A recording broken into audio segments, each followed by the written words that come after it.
আসসালামু আলাইকুম, welcome back to my another blog. আশা রাখছি সবাই আল্লাহর অশেষ রহমতে ভালো আছেন। আজকে আমি তৈরি করছি ঈদ স্পেশাল দুধ সেমাই। আশা রাখছি পুরো রেসিপি জুড়ে মোমোস কিচেনের সাথেই থাকবেন।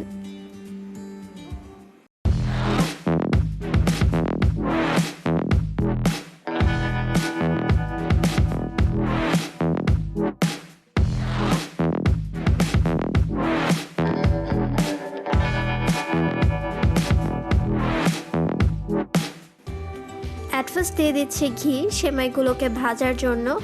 অবশ্যই এখানে ঘি দেওয়ার চেষ্টা করবেন, এতে করে সেমাইয়ের ফ্লেভারটা দ্বিগুণ হয়ে যাবে।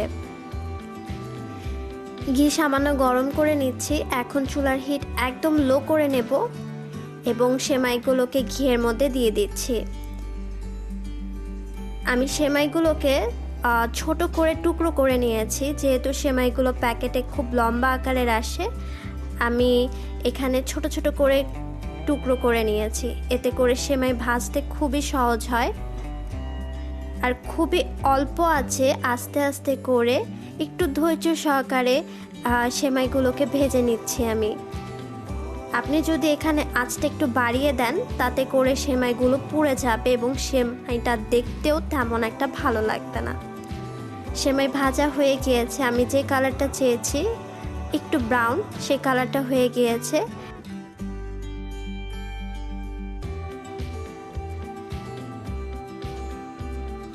এখন আমি সেমাইগুলোকে আলাদা করে তুলে নিচ্ছি একটি বাটিতে। এই প্যানে আমি অ্যাড করছি ফুল ক্রিম মিল্ক।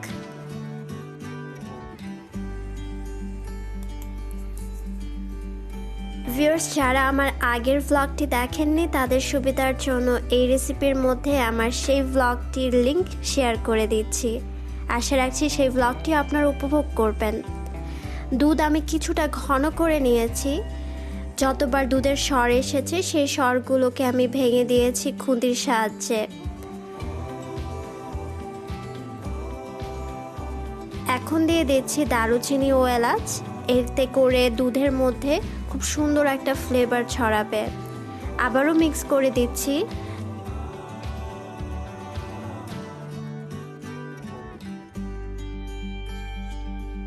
এখন দিয়ে দিচ্ছি চিনি।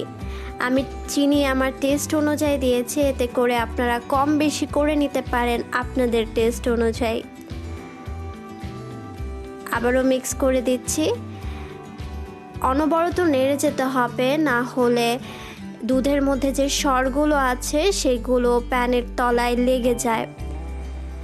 দুধ যথাসম্ভব ফুটে এসেছে, এখন আমি আর ঘন করছি না দুধ, দিয়ে দিচ্ছি ঘিয়ে ভাজা সেই সেমাই।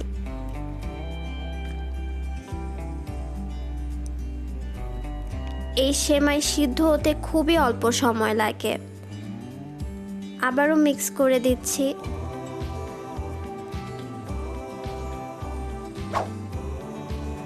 সেমাই সিদ্ধ হয়ে গিয়েছে। দুধ থাকা অবস্থায় আমি এখন চুলার হিট অফ করে দিচ্ছি এবং দিয়ে দিচ্ছি পেস্তা বাদাম কুচি, কাঠবাদাম কুচি ও কিশমিশ কুচি। আপনারা চাইলে এখানে পেস্টও ইউজ করতে পারেন।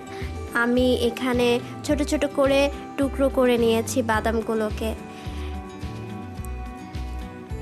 এখন দিয়ে দিচ্ছি পাউডার মিল্ক, এতে করে এই সেমাইয়ের স্বাদ আরও দ্বিগুণ করে দেয় এবং খেতেও অনেকটা ক্রিমি লাগে।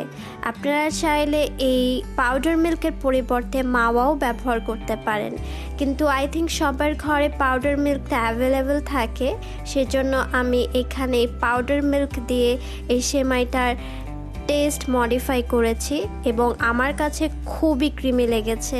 মাওয়া দেওয়ার এখানে কোনোই প্রয়োজন পড়ে না, যেহেতু আমাদের সবার ঘরেই পাউডার মিল্ক থাকে।